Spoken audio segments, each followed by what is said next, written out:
Welcome into another edition of the Cubs REKAP Podcast, a presentation of our REKAP YouTube channel and available audio only everywhere you get your favorite podcast.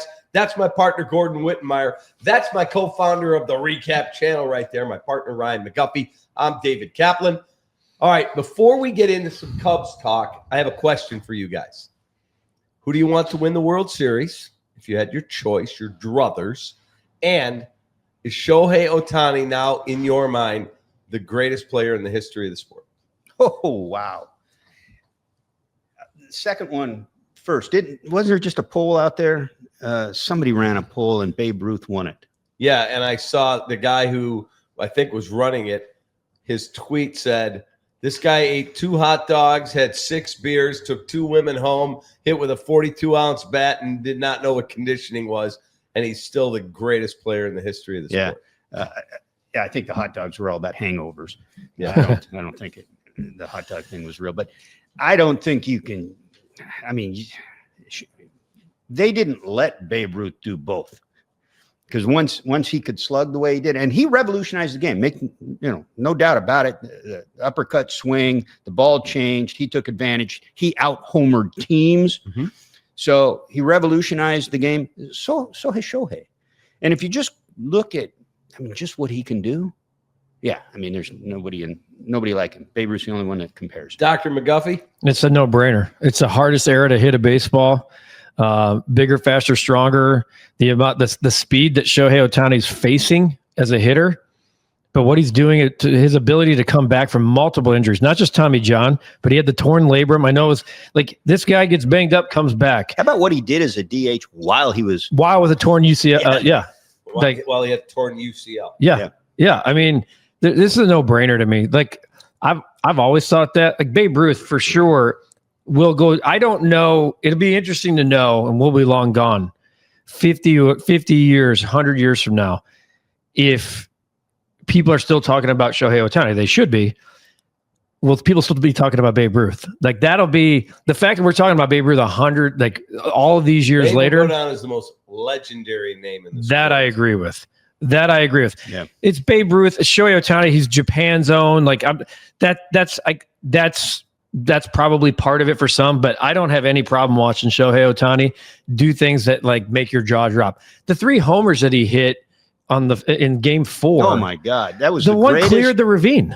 It literally left the ballpark. Wasn't it the 4 longest hit home runs in the history of that ballpark? I love what Mookie Betts said after the game too. They're like, what do you have to say about Shohei Ohtani? He looked right at the report and he said, we're the Bulls and he's Michael Jordan. Oh man. Let that in. That it was the best teammate response I've ever seen, because it tells you how great they know he is. They're comparing themselves. Mookie Betts. And Mookie's better than Scottie Mookie Pippen. Betts is an MVP. Mookie Betts said, we are the Chicago Bulls, and that guy's Michael Jordan. That's a great response. Yep. Love that. All right, who do you want to win the World Series, Ryan?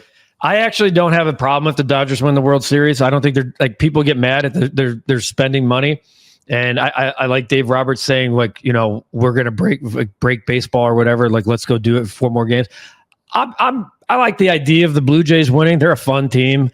I love the emotion of Vladdy after they clinched that series with the George Springer homer. I was pulling like everybody for Seattle. The little engine that could, since they've never been to the World Series. I would like to see a good series. Like I'm rooting more for that than like Dodgers 10-1 win every night and sweep. I hope it's a good series. I think they're 2 really good teams. It's a bad vanilla answer, but I don't have a problem if the Dodgers win. I grew up kind of a vanilla guy. Shit, I'm the farthest thing from it. I grew up in Seattle, so when you say the Mariners, I lived as a kid some of that awful crap, and I know a bunch of people, friends that are heartbroken by that Game 7 loss. Look, I'm going to be wishy-washy too. Like from an objective standpoint and from a sort of a professional standpoint, I'd like to see the Dodgers do it, because I'm sick of people saying that they're a problem. Yep, me too. They're not the problem. They've figured it out. They use their resources so well that they do both ends of it, player development and using their economic muscle to win. And so professionally, I'd like to see that pay off so that teams can't, hide behind, well, not the highest spending teams don't win, that kind of thing. On the other hand, the Blue Jays, they're, in my mind, they're the underdog. They are a kind of a fun 100%. team. And my heart says, yeah, Blue Jays. Real quick I want about the Blue Jays. And just I do because of believe the Ohtani's Dodgers great. thing. Because Joe, you don't want the Dodgers to win. Is that Yeah, it? I can't stand the Dodgers. I don't have a problem with them. Like, they're likable. A lot of those guys are likable. Yeah. It's not about the players. It's about the team, the organization. Well, you know Can't what? stand I'm going to back up Gordon on this one because you can't nickel and dime your way to every World Series. Last year it was the Dodgers and Yankees. This year it's the Dodgers and Blue Jays, and the Blue Jays have the 5th best payroll. So stop lying to yourself that spending money doesn't matter, because it does. At the end of the day, it does. Very rarely are you going to have the Arizona Diamondbacks go from 100 losses to the World Series and lose the World Series. Those things are nice. They're lightning in a bottle, and they can happen. But don't tell me who the last man standing every year, or don't get mad. It's like, well, they have resources, we don't. Stop bitching about it. Go out and do something about it. You want that electric atmosphere at Wrigley Field? You saw, we haven't had this in 16. Yeah, no shit. Because you allowed that to happen. So fix it. And a lot of them have more resources than they're saying. The Cubs are Exhibit A because they can absolutely spend a lot more. They can spend a lot more, and they hide behind the luxury tax and so on and so forth. They hide behind the 87 win goal and all that. But also the Pirates and the Reds are putting a bunch of revenue sharing money in their pockets. They're not spending what they can. And so when these owners come at the players, the union, the labor, the product, and say we need a salary cap, they're basically saying we can't contain ourselves and we can't get our own house in order, so we're going to take it out of your ass.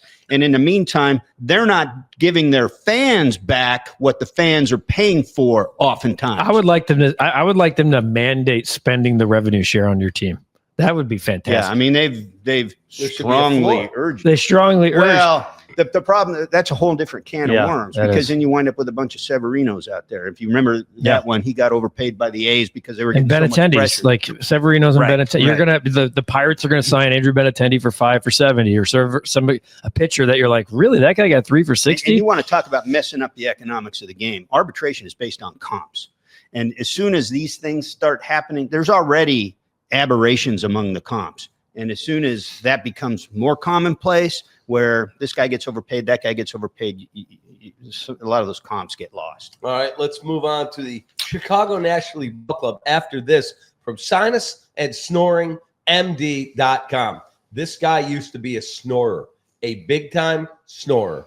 And my wife, Mindy, woke up one morning. She goes, enough. Now his takes are just snorers. That's it. I was up. She said I was up good part of the night because you are snoring.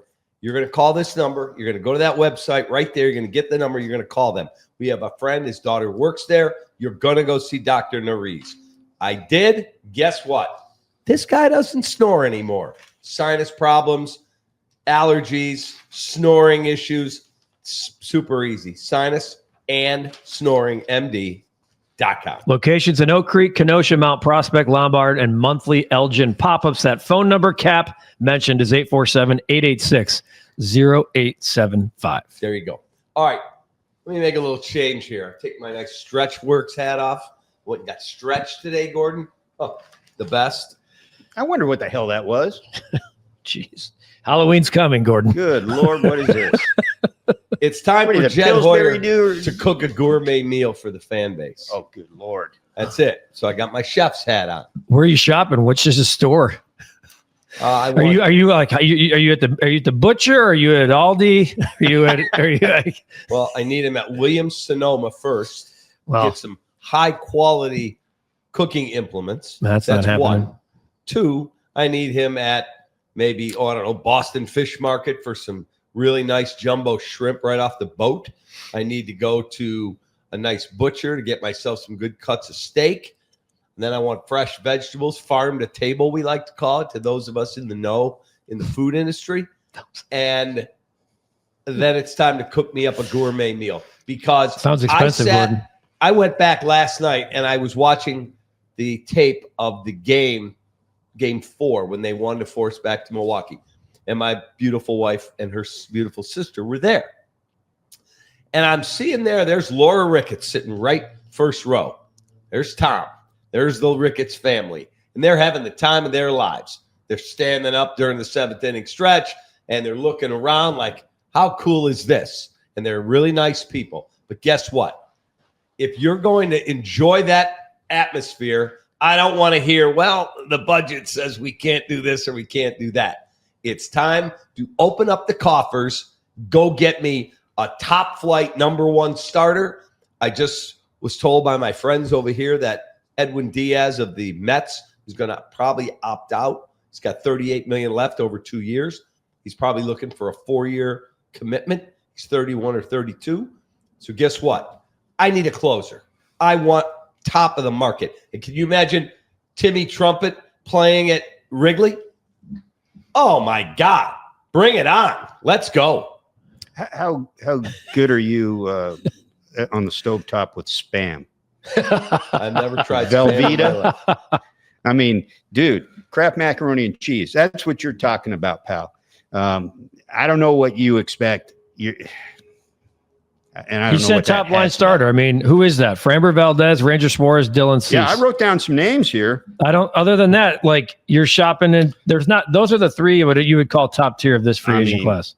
Chris Sale's Like, if 37. you wanna have- But he's got a club option. They're picking that they're picking up. that up. Otherwise, they would have traded him. While Right. the Dodgers are going to run out Yoshinobu Yamamoto, Tyler Glasnow, Blake Snell, Yeah. Shohei Ohtani, Right. I'm rolling out there. 22 and a third innings of postseason starting pitching innings. Correct. 22 and a third. Correct. In 8 games. I'll get Cade Horton back. I hope I get Steele back. I know he's throwing again.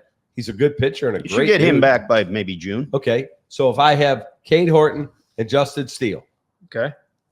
who else do I have that I really, really am locked in on? Tyone. Tyone, maybe. I like him. Maybe Boyd. Boyd. Maybe. I mean, he'll No, be in his But that's first not full year back from the injury. Glasnow, Ohtani, I mean, with a full year Snell, behind him. and Yoshinobu I Yamamoto. hear a lot. I hear like a number 2 and like a lot of 3s in there. That's what I hear. Correct. Yeah. So my point is, if Jackson Wiggins is the next version of Cade Horton, and he'll be up May, June. Okay, great. I got him and Horton. Those are aces. Steele could be an ace. Go sign me another one. Now I get myself in the playoffs, and all of a sudden I'm lining up with any team I play 4 dudes that can win on any given day. I don't disagree with you. I'd love to see them go get Valdez. That would be a guy. He's 32 years old. Maybe give him a 4-year deal. I don't know what he's looking for. He would be 4 years, 120. That get it done, right? For Valdez? No. He'll get more. $30 million a year. I $30 million a year doesn't get me Framber Valdez. maybe 5 for 30, 5 times 30, maybe. Yeah, I don't know. I don't know what the market is. Probably starts there. is he the best starting pitcher on the market? Probably. Okay. I probably guarantee you is. it's more than 4 for Not 120. in a trade, I mean, because there could be guys. So you look at the age. There's, trade. I mean, I guarantee you he gets more than 4 years. What's his projection? I don't I'm know. he's looking right better now. than Cease. He's 2 years older. He's better than Flaherty. He's 2 years older. Chris Bassett's out there. Yeah, He's 37 years old. yeah, no. Michael King's 31. Michael King would be a good guy. Spot track, 6 years, 204.9 is what they're saying. 204. Bleacher Report says 5 for 135. And then there's a couple other 5 or 6 year deals between 135 and 180. So I bet it takes 5 years to get. I do too. I would probably take a shot at 5. I'm not giving him 6. I'm just telling you, like, Zach Littell is going to be out there. But he's middle rotation. I also, and Gordon, you might know this better than anybody, but how I know that 2027 is going to impact some teams on how they look at this free agent offseason.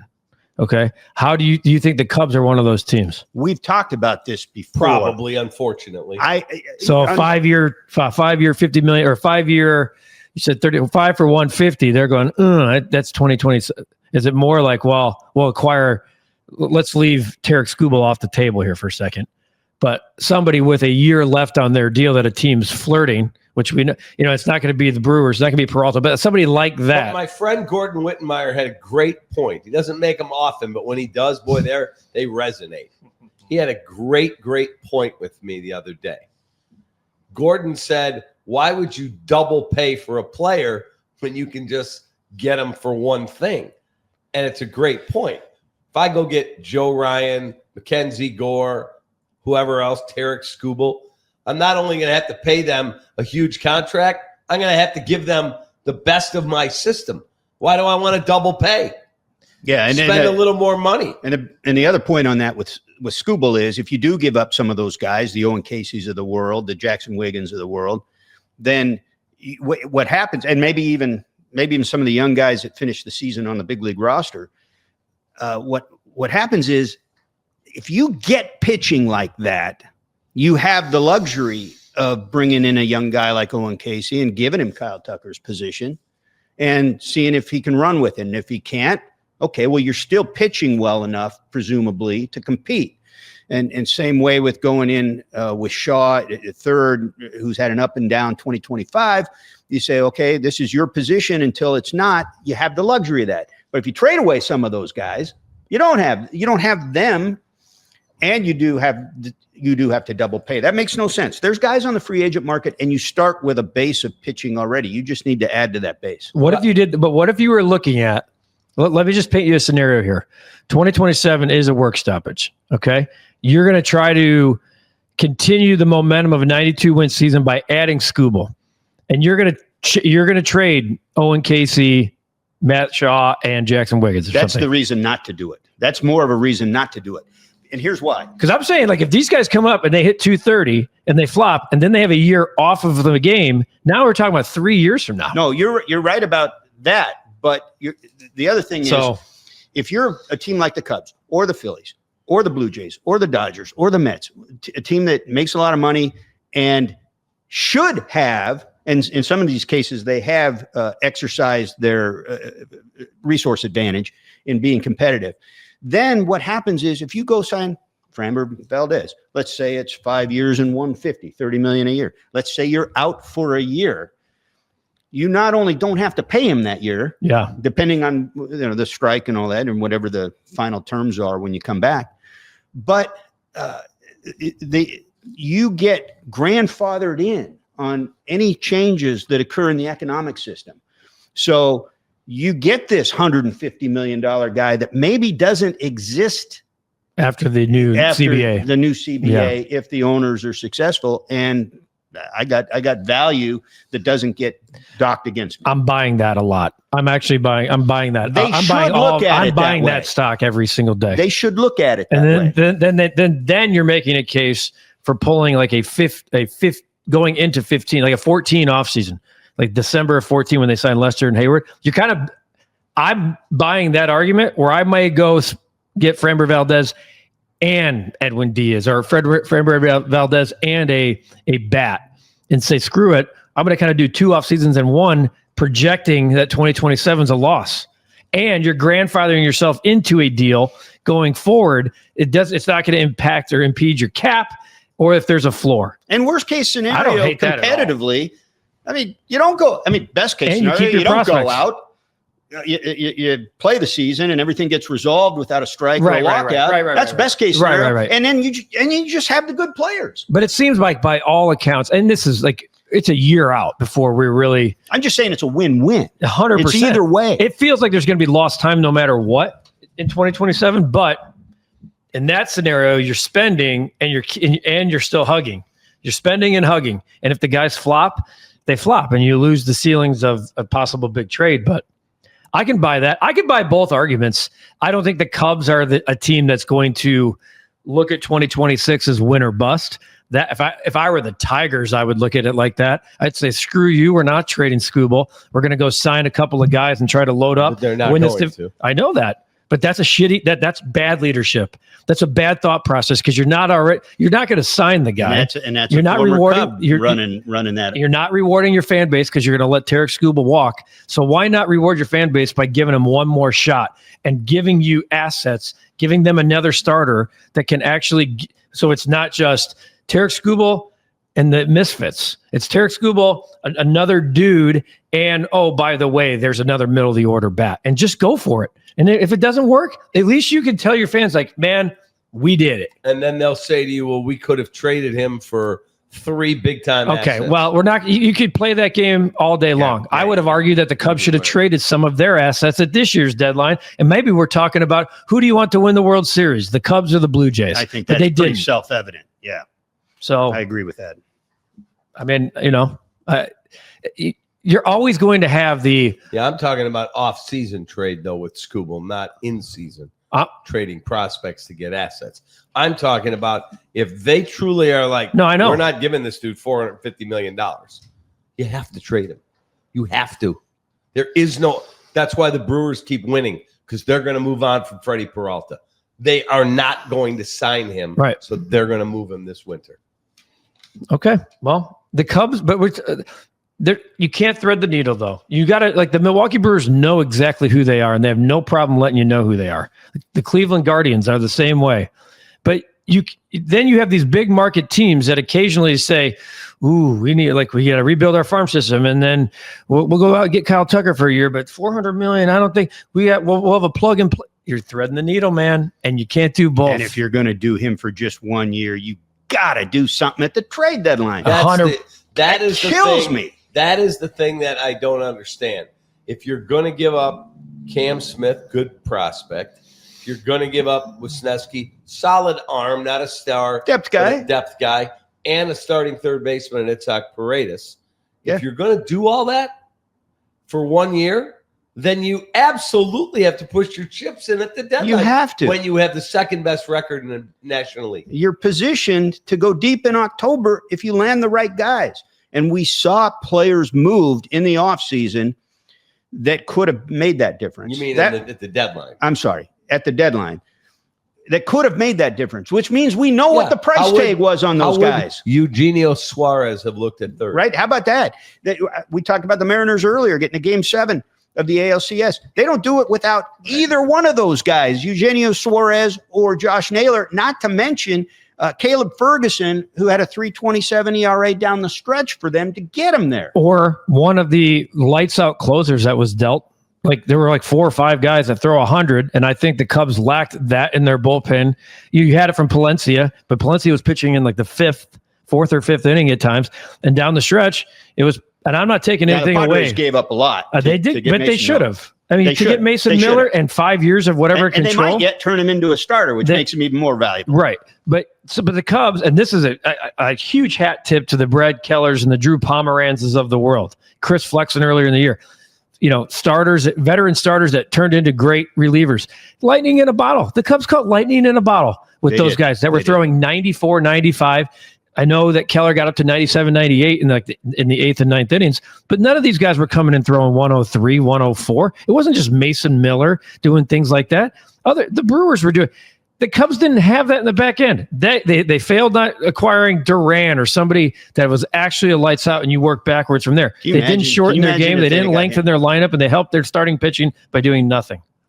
Yeah. All fair. And it just feels like we're beating the same dead horse. It and is. that dead horse. The horse got eliminated. But it also, Cap's putting on the chef's hat here and shopping at the high end stores and the big meat markets. And Gordon, you and I are saying, whoa, burgers over here. Yeah, that's more like it. We're both going, prove it. Show me otherwise, because now I'm saying the same thing. Yeah, you're saying it's time to do it, and I don't know. Other than saying, man, we really liked this atmosphere, surprised us. We've never heard the crowds chanting a player's name like that. You know why? They're starving, man. They're parched. That's right. That's exactly right. It's been 5 years since they had it. They didn't even have it 5 years ago because you couldn't have fans in the stands. Yeah, it's COVID. So, I mean, you're talking about 2018 was the last time they had that. And we saw it. The place was rocking for a 5-year period or whatever it was. It was rocking. And 15, 16, 17, 18, 19 down the stretch. And then they fell apart and they launched. The one thing that I subscribe to, and going back a year to last year's offseason, is Craig saying 90 wins. I that should be the target. 90 wins does matter. It does get you. The Dodgers dealt with a litany of injuries, and yes, they spent money. They threw a ton at their bull, but they won 93 games. And you know what? They were a wild card team. But here's the thing. They loaded up on so much high-end pitching depth that come playoff time. And they had guys that were hurt.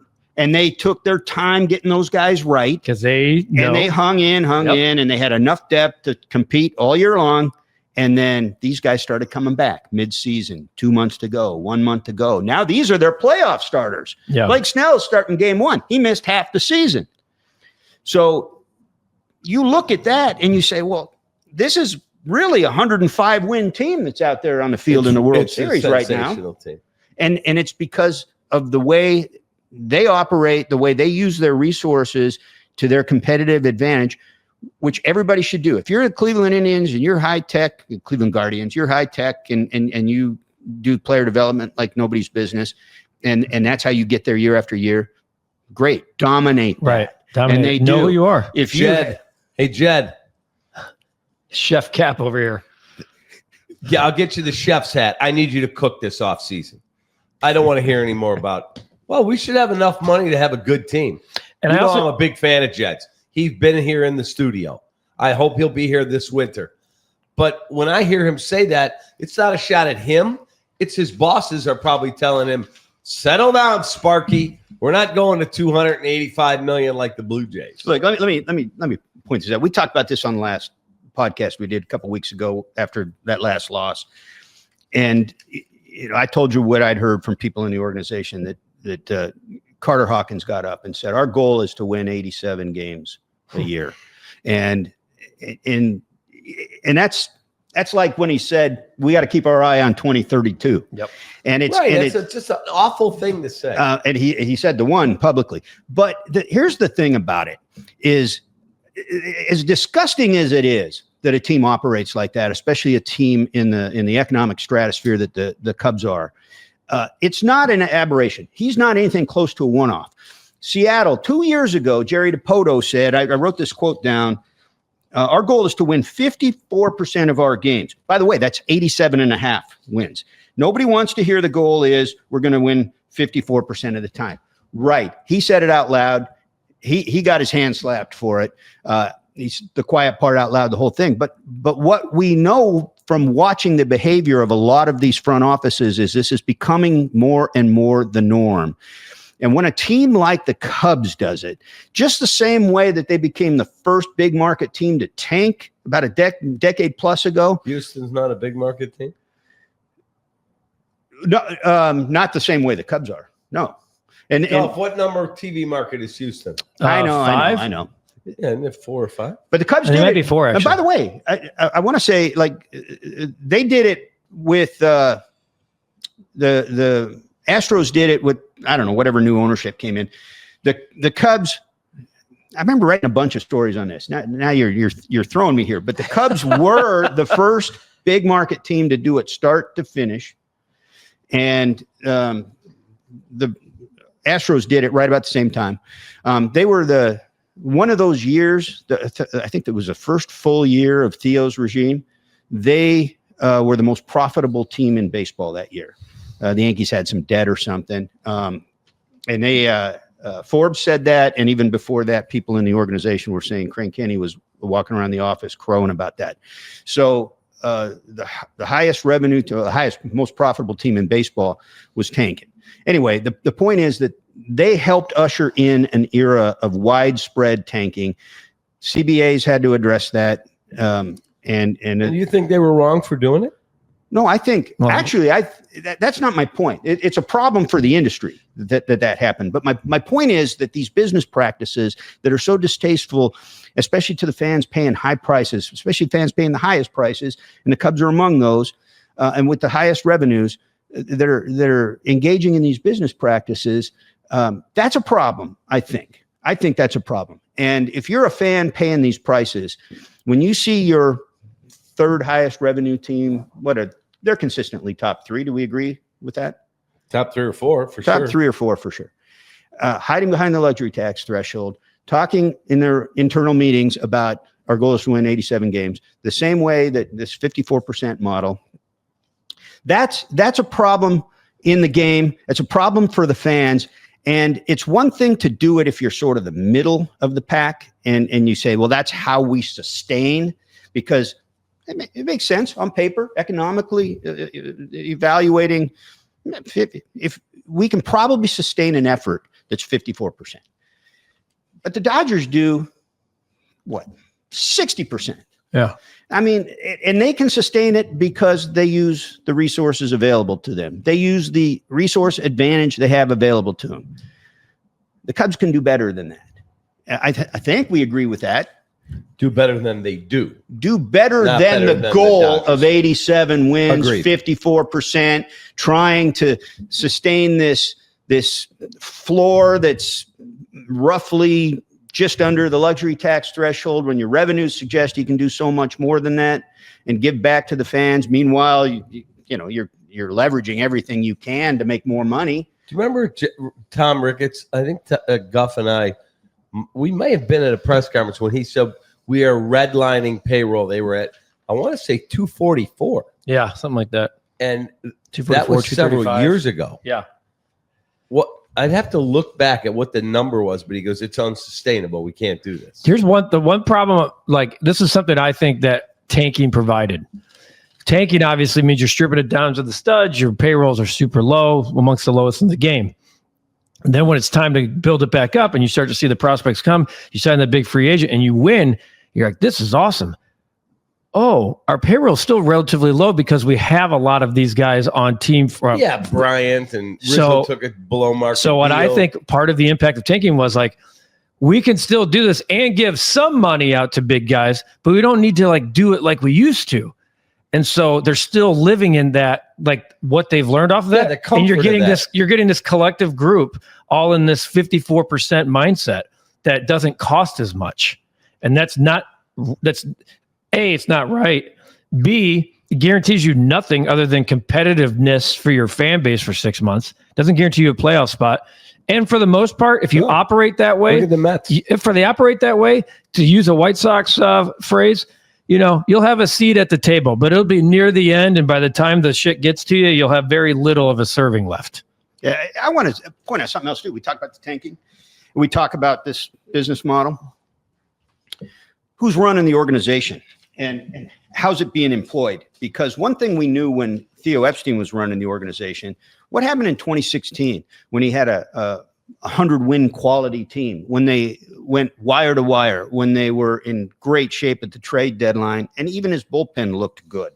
He went out and got Aroldis Chapman. Yep. He didn't.